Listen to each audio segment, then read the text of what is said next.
Oi, aloha mai kako, and welcome to another episode of Aloha Authentic with Kamakapili, Hawaii's only TV show that really brings on our local artists and culture practitioners and gets down to the mo'olelo and the mana'o, the stories and the intention that the artists put into their work and their art, and we get to share that story on this show. So welcome again to another episode, and be ready to listen to some awesome, interesting mo'olelo from artist Justin Takaha White from Culture Shocka. Mahalo, Justin. Thank you for being a part of the show today. Thanks for having me. Before we jump into Justin, I want to get and just share a little mo'olelo about the food and the little pupus that we'll be grinding throughout the show. If you see on the table, we get some poi and we get some poke. And every show, I just always want to make sure you get the mo'olelo. That the poi, for me, being raised by my tutu, whenever my tutu was home, she would always share the mo'olelo that when the bowl of poi is open on the table for dinner, that no negative will be talked and only positive will be shared, because any of that, the negative mana or the energy that you put out is going to get sucked into the poi and it's going to spoil it. It's going to taste gross and it's going to taste bad. You're not going to want to eat it. So we don't want that. So we want to have and use this show as a platform to really share stories of positivity and creation. So that's the mo'olelo of the poke and the poi. So kalamai, if we be grinding a little bit throughout the show, but the whole point is that this show is really raw and authentic and something like make you feel like you're in the back of your yard, just talking story and vala'au with your neighbor and your friend. So that being said, we only have about 25 minutes left, so we're going to vala'au and jump right into it. Justin, tell me, what is Culture Shocka? Culture Shocka at the moment is kind of a mix of art and music, and me putting some of that art and music, whether it's in products or performance.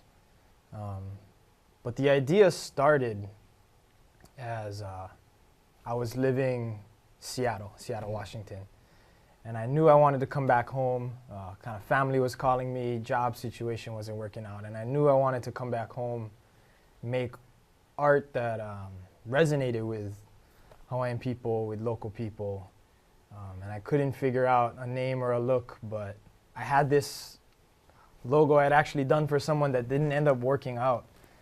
And I revisited it. It was in a trash pile, and I thought, oh, if I flip the spelling on Shocka, I can get a play on words with culture shock. So that was the birth of the idea. So you perform as well. So Culture Shocka includes just the art or your performance as well? Lately, the musical performance as well, yeah. Right on. So what do you do musically? Most of it's just been either spoken word or rapping. For real? Yeah. How long have you been doing that for? I mean, rapping along to songs since 5th, 6th grade, maybe earlier, but on my own, maybe only tail end of high school, beginning of college. So that's 03, 04, 05 was kind of the picking up of that. So what did you start with? Like, how long has Culture Shocka been out? Have you started with the music, or did you start with art first? I'd say the art came first, yeah. And what was that mostly about? Because the one thing I see with your art, so you integrate a lot of the cultural stuff, more of a local style, and also I realize that you do a lot of political stuff within your art. Right. So what came first in that journey? I think, so I've been drawing since I was a kid, right? And then I got a degree in graphic design. So those two, not to mention reading an unhealthy amount of comic books growing up. So you combine all those elements, and that kind of informs what I can do, what I'm capable of, where my limitations are. So the message though, so I knew it was going to be art. I knew it was going to be a mixture of what can I do? I can do a little bit of pen and pencil, paintbrush, digital, but I knew what's the thing that's going to differentiate me. And I thought, well, maybe for starters, tackle some of the things that people either don't want to talk about or kind of ruffle some feathers, but not with ill intention, kind of just to inspire critical thinking. At least that was the hope. What was the most, so we go show, before I get into it, let's just show some of the stuff you got. Okay. So, all of these are all just prints, or do you have any products with these designs on them? Because they're all, I see just a variety of different, you have some shirts, you get some prints, these are some stickers. Yeah. You get this matching card game. Yeah. So your art, you use your designs and you put them on anything that you can. Everything is a canvas for you. Lately, it's been. Initially, I was kind of held back. I don't know what was holding me back from that idea. I'd caught up in my head that thinking that, oh, if it just stays online or keep it as a digital thing, maybe people won't get confused with, oh, do I need to buy this? Or, there's not that customer relationship. Whereas in my head, I was thinking, oh, it'll just be pure art, whatever that means. But then as economic realities set in with living and moving back home, and enough people kind of saying, oh, that would make a good shirt, oh, that would make a good sticker, all those elements kind of told me, all right, maybe I could or should start placing them on things. So let's just share some of the stories about these designs that you came up with. Yeah. I think that was probably the first project Culture's Shocka as a brand, as an entity, I think I tackled. And the idea was, me moved back to Oahu from Seattle, seeing all the development, but also trying to get a feel for where's the art since I've left.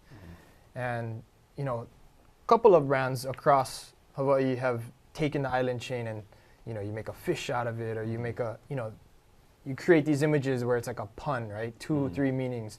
So I thought, all right, that's kind of for me, an easy access point. So how can I make as many meanings with the chain that isn't too cliche or isn't copying too much? And those were the first 6 I think I came up with. And how long, they're so simple. How long does it take you to come up with, what is your process of coming up with a design? I'd say 90% of everything starts on sketchbook. I would say pen and paper first, just to get the ideas. Because once the ideas sketch solid, it's, real quick on Adobe Illustrator or Photoshop. And a lot of the times, sometimes it's literally me drawing it big enough, scanning it in, and you auto trace it, which basically just turns the image from drawing to digital, so you can manipulate size, whatever. So a lot of the times, if I do it clean enough in pen and paper and scan it in, then it's just a matter of tweaking the colors. But sometimes you're actually going in with the pen, dotting each line in the program. So you started with this. What was your next one? After that, I knew I wanted to try getting with the pen and pencil, or incorporating the pen, so you can see the hourglass and the boy was drawn on paper, but then the coloring's done on the computer. So I tackled a few of these, and then kind of light bulb went off, like, okay, let me try and start bouncing back and forth between the idea of the mixed medium and then the purely digital. And it just kind of snowballed from there. So I can tell that this has a crazy story to it. Not too sure what it is. I think it's about, I can take a guess. But share with us, what was your intended message with this? Yeah, it was, honestly, that was inspired by coming back to Oahu and looking at Kaka'ako. Just walking around the streets, I had followed things online for a while when I was away, and seeing, you can see blogs, you can follow news, but nothing like in your face, right? Reality sets in, and you're walking and you're just seeing crane after crane above you, and I thought, I've seen cranes growing up here. I've seen cranes whenever I got lucky enough to travel, but something about the way seeing Kaka'ako, that first impact upon moving back, was like, whoa, this is heavy. It feels like cranes turning into the state bird pretty soon. Exactly. You look it all over the place. Yeah. So what's the whole point with the hourglass? So to me, the hourglass was a symbol of time. So I think the phrase "island time" was what inspired that. Was like, oh, I can make a play off of this idea of not island time in the sense of, oh, no, just cruise, come late, but island time in the sense of, yeah. But more in the sense of we're running out of time. If you keep on this path, you're taken away from future generations. So hence you're building whatever development down there, but the kid with the sandcastle, he ain't got much time left. And what do you expect to, or where do you intend to go with these? Your message. How do you intend to share that with the community in a greater scale. I mean, because you have this message within this piece itself is pretty powerful. You know, it's something that I think everybody who lives in Hawaii, Hawaiian or not, deals with this and has a connection to this issue. So what is your point of getting the story out? I'd like to, you know, I don't know if it's fair to call it like the egotistical side, the artist brain, almost like the business side says, oh yeah, put it on shirts, put it on a mural, get it out on social media as far and as wide and to as many eyes as you can. But even when I follow that line of thought through, I really don't believe, even if a bunch of people knew this, that a place like Kaka'ako would just say, okay, shut down the cranes. You know, in my fantasy head, oh, this one piece that inspired a movement to stop development, like, no. You know, in the movie Hollywood version, maybe, but in reality, you might get people up in arms and organized and mobilized, but I don't think a print is going to stop a 10, 20-year before me development plan where funds are in place. So I mean, I hope, if anything, it can raise awareness and educate. Start conversations and at least start conversation. Right on. Yeah. Well, and it's so cartoony that, you know, everybody is like attracted to it. Because it's so right. Anyway, moving on. Next one. So what is this? That was actually, I made it before the event, but some good folks over at organizing Nahua Ea. And there's the spot, I'm gonna forget the name, the spot in Kaneohe, where it's a beautiful, you know, just like green for as far as your eye can see. You know, I think they got taro patch, they're growing all kinds of native plants there. Oh, in the back. Yeah, yeah. Huiku Mauliola, right behind it is the kind Papaku. That one. Papaku. Papahanakola. That one. Yeah. So some good folks organizing that event had reached out and seen that and said, oh, can we use that as a flyer? Because I think the theme of that was, I mean, obviously tied into sovereignty, but I forget specifically the title, something about, it might have been to do with breath. But the initial idea was this idea of, you know, children of the land being born here, being tied to it, whether as a metaphor or literally by bloodline or ancestry, and just that idea of this island chain could double as a umbilical cord, and you know, kind of trying to tap into that feminine side, that feminine element. Yeah, I think that's what inspired that one. Awesome. Okay, so there's so much more, so we're moving on. Right on. Light bulb. I mean, this is just an example of like a fun piece. To me, this isn't, every now and then, you know, I'll tackle some heavy subject matter, and then, I don't know if it's, you tell me if it's like that with you. When you see like a heavy movie or a heavy show, do you need to watch like a palate cleanser sometimes? Sometimes. Yeah. Sometimes if it's heavy, I have to stop in the middle of it and I can't finish it. Yeah, because the emotions in my head or my now gets too overwhelming. Yep. But I mean, it's those kind of situations is what sparks a lot of good intention to create something like this. Yeah. I think it ends up almost working out as a kind of balancing act, right? Of if I go, I just did this anti-development picture, sometimes, let me just play with an image that's just, you know, everyone can kind of relate to. It doesn't have, it's not telling you something to think.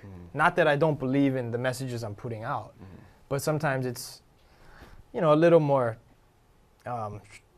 less stressful to put something a little more neutral out, I guess. You kind of got to give yourself that different range of what you can, you know, the messages you get out. Right on. Yeah. And then your clothes. So you do a lot of different merchandise. Lately, yeah. I found this,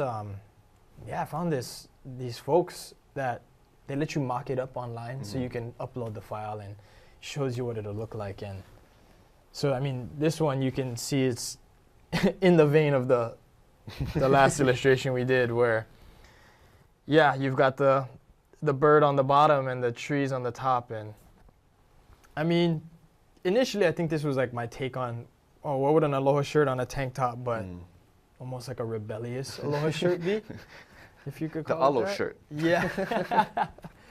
Yeah, there you go. So I mean, this one's actually just a mock-up. We might change it, but yeah, just playing with ideas of you grew up here and you see everyone's got everyone and their grandma's got a shirt and a sticker company. Yeah. And it made me think, well, ain't nothing wrong with that, but again, how are you going to differentiate? What's going to make yours stand out, since everyone has the access, or not everyone, many people have the access to this now. So is it going to be the quality of the material? Is it the message that you're putting on it? Is it who decides they want to wear it? So all those things, I think, go into like deciding, like, do you want to make something super neutral, super potentially likable, or potentially inflammatory? Well, no matter what, you leave an impression on anybody, and that's Yeah. always a tactic. I think, if it's a good response or a bad response, no matter what, at the end of the day, it's still a response. So you still left an impression on somebody. Right on. But on that note, like, how has the community been receptive to your work? Like, do you get a lot of feedback? What has been the feedback? Yeah. Because you have important messages, and I'm sure people can connect with. Definitely a lot of people connecting with it. I mean, thank you, Age of Information, social media, helping us spread this, right? For the most part, it's been really positive from people from all walks of life. But lately, it's gotten interesting just navigating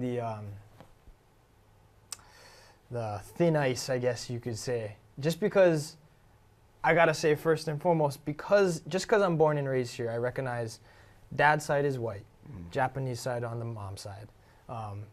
So I still self-identify as like settler, even though my parents actually met, I'm first generation, I'm born here, they weren't. So even though there's that element, and even though, okay, yeah, you get the culture, you're raised by Japanese and Hawaiian culture, you have the values, but I still, at the end of the day, you don't got the blood, and I gotta be real sensitive to not trying to say I'm a voice for anyone, right? I'm just speaking from what I know and what I see.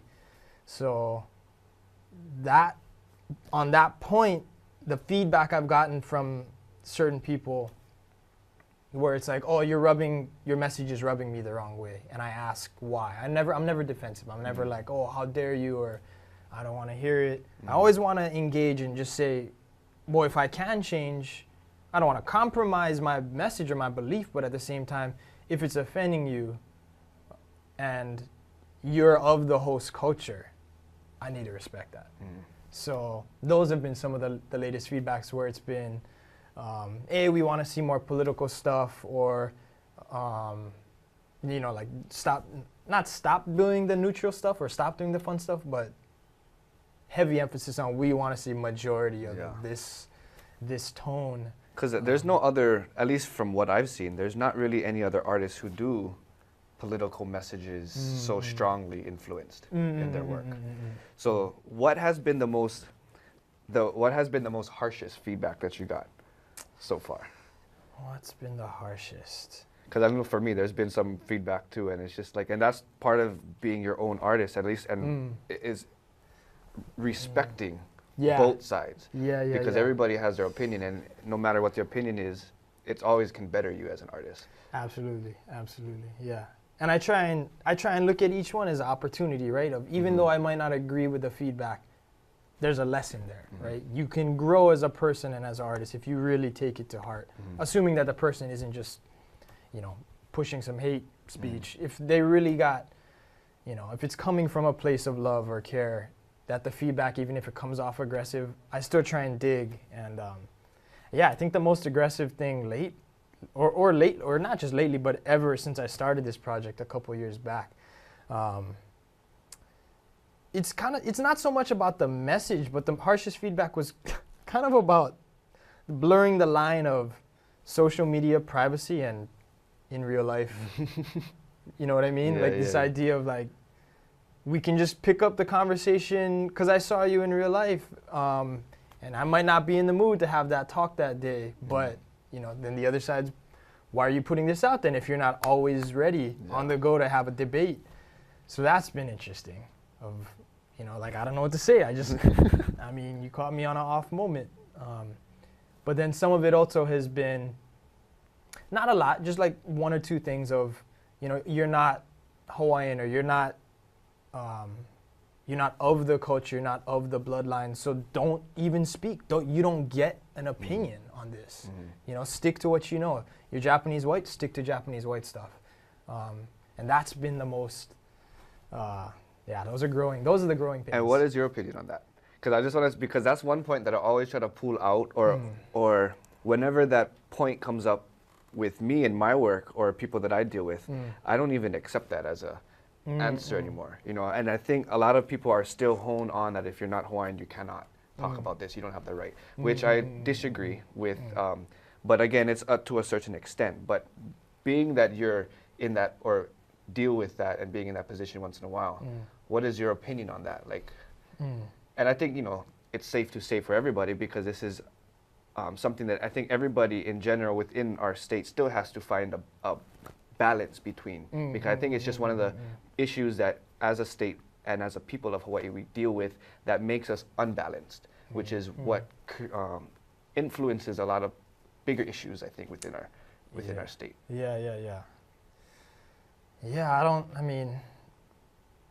The growing, you just accept it. part of me does. I mean, there is a deep part of me that feels like I'm out of line if I push back. I mean, there's definitely, and we could probably devote a whole show or just part two. It's a part two. Yeah. Or maybe I should just get a therapist. I should put a whole debate on and just bring on different artists. There you go. Yeah, we get a panel. That might be one. Yeah, a panel. But it is, I mean, because just that is an issue, you know, being me as a Hawaiian and an artist who deal with other artists who go with the same issue. It really hurts me because it's just like, it makes our people look bad, I think, when that's the focus or that's the main point of something not happening. You know, because I know people who have brilliant work, but they got stuck at a dead end because that was that one factor that just played the card, you know, for them. Anyways, clock's clicking down, so we're getting sidetracked over here. But so you have your art. What is for you? Because I know you do other products that you don't have here. What other products do you do that you put your stories and your messages on? I mean, we've got the playful stories of me printing a bunch of B-52 roaches on a slipper, where, you know, it's just that if you get it, if you know why that would be funny and why and how you would use that slipper. You got some skateboard decks where some of the images I've made are horizontal, so they look better on a horizontal canvas. And I grew up skating, so there's that kind of soft spot in my heart for, it'd be cool as, you know, art on the wall, but, you know, it'd also be cool being used, especially that rebellious spirit of skateboarding. The thing that skateboarding really taught me of, you know, how do you look at an object? You see a railing, I see something to slide down. So that idea of multiple uses or meanings for one thing totally influenced my art after skating. And then, you know, there's a couple other bigger pieces. There's like a shower curtain with that water drop printed on it, just to remind you it's a limited, natural, precious resource, so save water curtain. But those are the ones that come to mind. And so looking at your art, your music, what is the main message that you try to get across with everything that you do? I think everything that I do has to have more than one level of meaning, first of all. So I'm big on puns, whether it's with words or images. And I'm big on those because it, you know, in the age where if we're living in this time where attention is such a rare thing to get from someone, and it's commodified, right? That attention is such a precious resource. I want you to be able to stop and, like you said earlier, have an emotional connection, make you think, make you question, and not just see something and think, oh, cool, and I can go on with my day, but, oh, wait, I didn't think about or see it from that perspective. So if I can do that, whether it's with a happy or a depressing message, you know, whatever direction or emotion I want to tap into, if I can at least make someone stop and think, and then above all, see this place we live in as more than just the Hawaii Five-O's or the Elvises, you know, to realize this isn't what Hollywood's painting it out for you to, you know, dig a little deeper, scratch the surface. Right on. Yeah. And you donate portion of your sales, or you're in the process of collaborating. Who are you donating to? So the two biggest organizations that influenced me, not only when I was away, but since I came back, were 808 Urban and Mana Maoli. And Mana Maoli started Mana Mele, their music program, where they're taking basically an Airstream. They convert it into a mobile studio and touring the. Yeah, I see right? that. Yeah. So they're mentoring kids, teaching them music and business skills. 808 Urban is teaching, how to paint, life skills with art, but also, teaching the cultural element, the story behind the place. So both are rooted very much deeply in culture. Both are very much rooted in investing in the youth. So I thought, both of your art is inspiring my art. The least we can do is if someone buys my stuff, we funnel a little bit of that back to you guys. So. Right on. Yeah, I know, especially 808 Urban, I know the amazing work they have been doing. Yeah. If you see murals around town, more than likely it's either 808 Urban or, what is it, Mana Maoli? Yeah. The other one, I think there's another one. But anyway, we're going to try to get them on another show. Yeah. But before the clock's kicking down in a minute and 30 seconds, where can we find your art? Where can we find you? First and foremost, probably the website. Which is culturalshocka.com. Yeah, culturalshocka.com. And are you have any working with any stores, collaborating with that we can find your stuff in? Yeah, I'm blessed to have just gotten a chance to work with Namea. Awesome. Yeah, so Native Books over in Ward just started carrying limited run of prints. Right on. Yeah. So just getting the messages out. If you ever see some of his work, be sure to check it out. I mean, and there's always a story. And the awesome thing about Justin, there's always a story to his work. And that I think everybody can connect to because it's the mana'o that really gives the mana to the piece. So before I keep wala'awing, we have 45 seconds. I keep saying the time. I want to personally thank Hawaii Culture and Retail Association for sponsoring this show, giving me the opportunity to talk story with artists such as Justin and cultural practitioners and really share the aloha and the message that they have. So thank you, HCRA. Check out more about them. Go check out www.hcra.info just to find out more about the amazing work that they're doing. Please follow us on Facebook at Aloha Authentic, our YouTube channel, Aloha Authentic with Kamako Pili. And if you have any questions or you have any ideas of other people to be on the show, email me at kamaka@islandconnection.com. Other than that, have a good day. We'll see you next month. Aloha hui hou.